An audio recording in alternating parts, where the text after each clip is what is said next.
হেমন্ত, শুরু করছি এক নজরে 25। প্রজাতন্ত্র দিবসের প্রাক্কালে বাংলার ভারত বাংলাদেশ সীমান্তের কাছে আরো এক বাংকারের খোঁজ পেল বিএসএফ। সকাল থেকেই বাংলাদেশ সীমান্তের কাছে তল্লাশি বিএসএফ এর জওয়ানদের। পরপর দুদিন বাংকার মেলায় এলাকায় কড়া নিরাপত্তা বাড়িয়ে দেওয়া হয়েছে। প্রজাতন্ত্র দিবসের দিন যাতে কোনো রকম নাশকতা না হতে পারে তার জন্য প্রস্তুত বাংলার প্রশাসনও।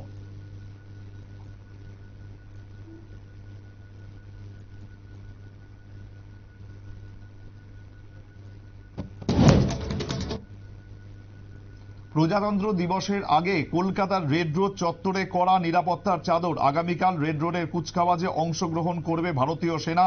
স্নিফার ডগ দিয়ে তল্লাশি কলকাতা পুলিশের, যান চলাচল নিয়ন্ত্রণে।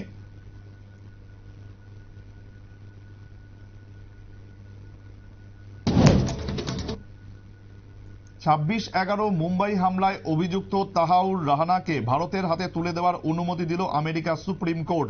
2008 সালে মুম্বাইয়ে জঙ্গি হামলায় তার যোগ পেয়েছেন ভারতীয় গোয়েন্দারা। এরপর থেকেই পাকিস্তানি বংশোদ্ভূত কানাডার ব্যবসায়ী রানাকে ভারতে নিয়ে আসার চেষ্টায় আরও গতি আনে ভারত। মুম্বাই হামলার অন্যতম অভিযুক্ত ডেভিড কোলম্যান হেডলির সঙ্গী রানাকে পাওয়ার জন্য প্রায় 1.5 দশক আগে ওয়াশিংটনের কাছে আবেদন জানিয়েছিল নয়াদিল্লি, কিন্তু তাতে সায় মেলেনি। তবে অবশেষে তাকে হাতে পাচ্ছে ভারত।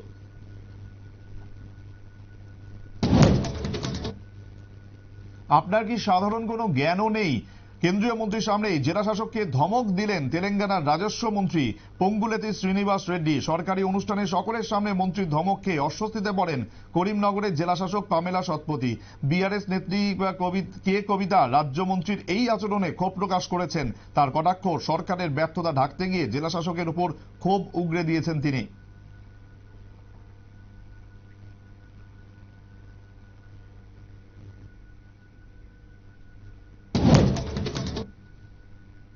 বাংলাদেশের প্রধানমন্ত্রীর ক্ষমতা কমিয়ে আনার প্রস্তাব দিয়েছে সংবিধান সংস্কার কমিটি।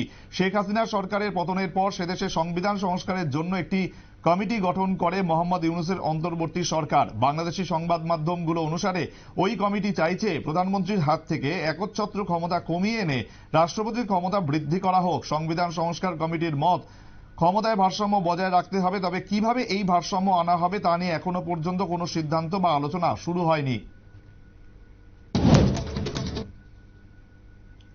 সরাসরি রাহুল গান্ধীকে নিশানা করে রাজধানী জুড়ে পোস্টার দিল আম আদমি পার্টির তৈরি করা অসৎ নেতাদের তালিকায় রাখা হলো লোকসভার বিরোধী দলনেতাকেও। বলা হয়েছে কেজরিওয়ালের সততা সব অসৎ নেতাদের পরাস্ত করে। এই অসৎ নেতাদের যে তালিকা ওই পোস্টারে দেওয়া হয়েছে সেই তালিকায় রয়েছেন রাহুল গান্ধীও। আপের ওই পোস্টারে হিন্দিতে লেখা হয়েছে, কেজরিওয়াল কি ইমানদারি সারে বেঈমানোं को पड़ेगी भारी।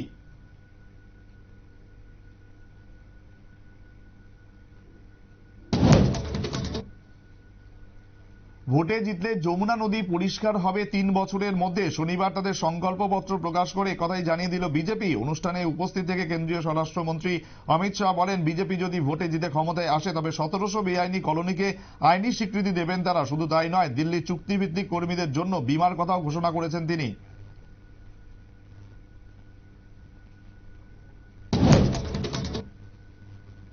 ভোটমুখী দিল্লিতে রাজনীতির কেন্দ্রবিন্দু হয়ে উঠেছে কার্যত নর্দমায় পরিণত হওয়া দূষিত যমুনা। হিন্দু ধর্মে পবিত্র এই নদীর বেহাল অবস্থার জন্য আম আদমি পার্টির সরকারকে নিশানায় নিয়ে সরব হয়েছে বিজেপি। এহেন যমুনার রাজনীতিতে এবার নয়ার মাত্রা যোগ করলেন নয়াদিল্লির বিজেপি প্রার্থী প্রবেশ বর্মা। দিল্লির প্রাক্তন মুখ্যমন্ত্রী তথা আপ প্রধানের কাটআউট পচা যমুনায় স্নান করালেন তিনি।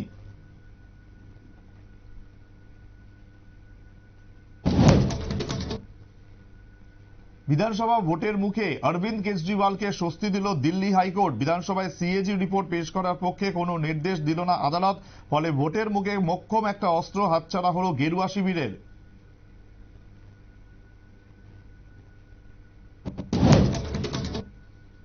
বিরাট মাইলফলক ছুঁয়ে ফেলল দেশ। কাটরা থেকে সরাসরি কাশ্মীরের শ্রীনগর পর্যন্ত জুড়ে গেল ভারতীয় রেল।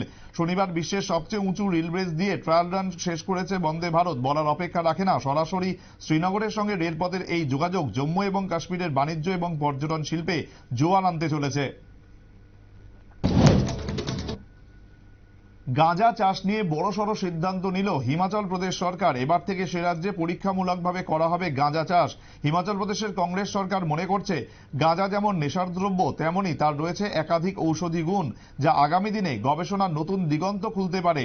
তবে আপাতত সে রাজ্যে গাঁজার চাষ হবে পুরোপুরি নিয়ন্ত্রিতভাবে।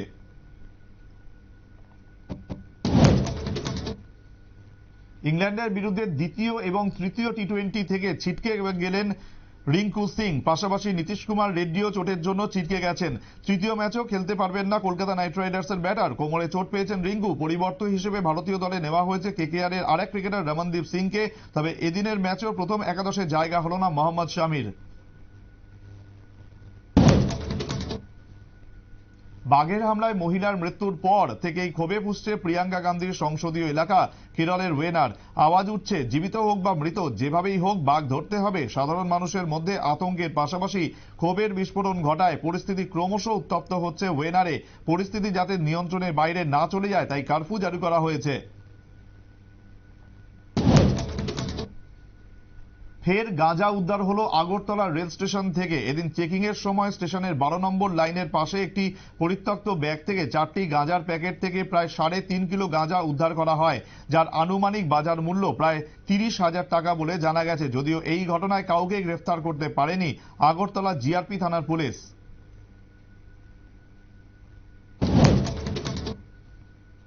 ভোটদানের ক্ষেত্রে এ রাজ্যের নাগরিকরা সচেতন বলেই গোটা দেশের মধ্যে ভোটদানে ত্রিপুরা স্থান ওপরের সারিতে।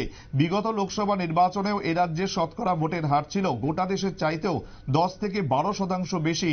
শনিবার সোনামুড়া মহকুমা ভিত্তিক জাতীয় ভোটার দিবসের অনুষ্ঠানে যোগ দিয়ে একথা বলেছেন সোনামুড়ার মহকুমা শাসক মহেন্দ্র কাম্বে চাকমা। এদিনের অনুষ্ঠান থেকে 20 জন নতুন ভোটারের হাতে সচিত্র পরিচয়পত্র তুলে দেওয়া হয়।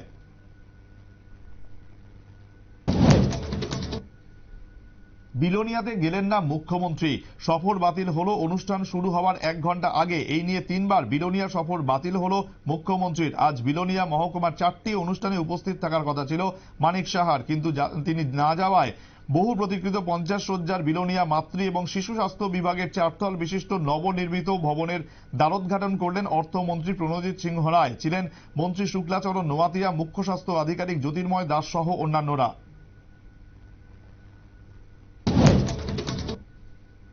সংবিধান গৌরব দিবস অভিযানকে সামনে রেখে আগরতলার রাজপথে মিছিল 8 নম্বর টাউন বর্ধওয়ালি মণ্ডলের। শনিবার আগরতলার রবীন্দ্র ভবন এলাকা থেকে শুরু হয়ে শহরে বিভিন্ন পথ পরিক্রমা করে মিছিলটি। উপস্থিত ছিলেন মণ্ডল সভাপতি শ্যামল কুমার দেব সহ বহু কর্মী সমর্থক।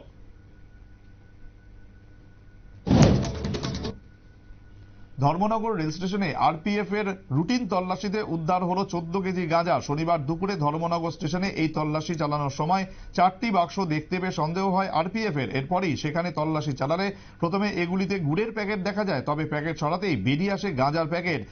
গাঁজাগুলি চকলেট আকৃতির প্যাকেটের মধ্যে সুন্দরভাবে মোড়ানো ছিল। মোট 14 কেজি গাঁজা উদ্ধার হয় 4টি বাক্স থেকে, তবে কোনো পাচারকারীকে আটক করতে পারেনি আরপিএফ। বন দপ্তরের ঝটিকা অভিযানে উদ্ধার হলো চোরাই কাঠ, পলাতক কাঠ মাফিয়া। গোপন খবরের ভিত্তিতে অভিযান চালিয়ে প্রায় 1 লক্ষ টাকা মূল্যের বিভিন্ন প্রজাতির চোরাই কাঠ উদ্ধার করল উত্তর জেলার বন দপ্তর। শনিবার দুপুরে উত্তর ত্রিপুরা জেলার ধর্মনগর মহকুমার অধীন তারকপুর গ্রাম পঞ্চায়েতের 2 নম্বর ওয়ার্ডের পিয়ারিছড়া এলাকার বাসিন্দা ফয়জুল হকের বাড়িতে বন দপ্তর অভিযান চালিয়ে উদ্ধার করে অবৈধভাবে মজুত করে রাখা প্রায় 80 সিএফটি কাঠ। এদিনের অভিযানে উপস্থিত ছিলেন বন দপ্তরের Dharmanagar SDFO Ashok Kumar, forest ranger Supriya Debnath সহ অন্যান্যরা।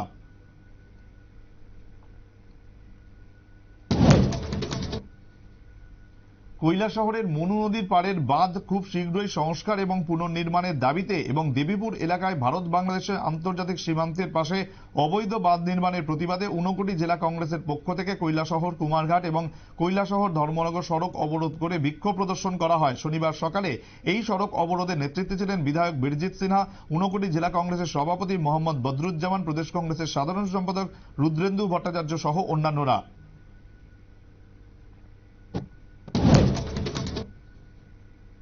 ভিলেজ কমিটি নির্বাচনের আগে কর্মীদের ধরে রাখতে নয়া কৌশল মথার। গ্রেটার ত্রিপুরাল্যান্ডের দাবিতে ফের একবার রাস্তায় নামছে মথা। 30 জানুয়ারি বিশ্রামগঞ্জ বাজারে সভা করার সিদ্ধান্ত নিয়েছে তারা।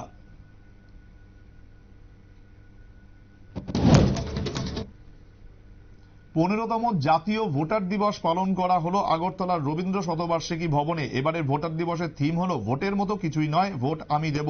অনুষ্ঠানে উপস্থিত ছিলেন মুখ্য সচিব জে কে সিনহা, রাজ্য নির্বাচন কমিশনার শরবেন্দু চৌধুরী, পশ্চিম ত্রিপুরার জেলাশাসক ডক্টর বিশাল কুমার, জিমন্যাস্ট দীপা কর্মকার সহ অন্যান্যরা।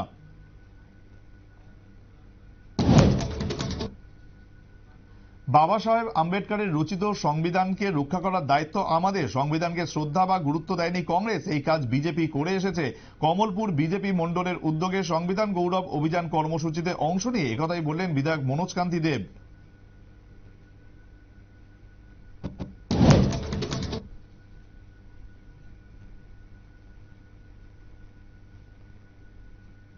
রঞ্জিতে মুম্বাইকে হারিয়ে দিল দুর্বল জম্মু কাশ্মীর। গতবারের রঞ্জি জয়ী দল হেরে গেল গ্রুপ পর্বের ম্যাচে। রোহিত শর্মা, যশস্বী জয়সওয়ালের মতো টেস্ট ক্রিকেটাররা খেলতে নেমেছিলেন মুম্বাইয়ের হয়ে, কিন্তু তাও দলের হার বাঁচাতে পারেনি তারা। তারকা সমৃদ্ধ মুম্বাই দলকে 3 দিনে হারিয়ে দিল জম্মু কাশ্মীর।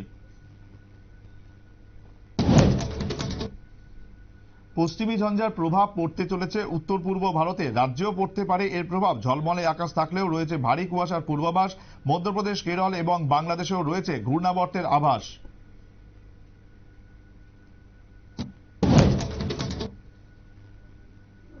এখন এই পর্যন্তই। অন্যান্য খবরের জন্য দেখতে থাকুন নিউজ ভ্যানগার্ড।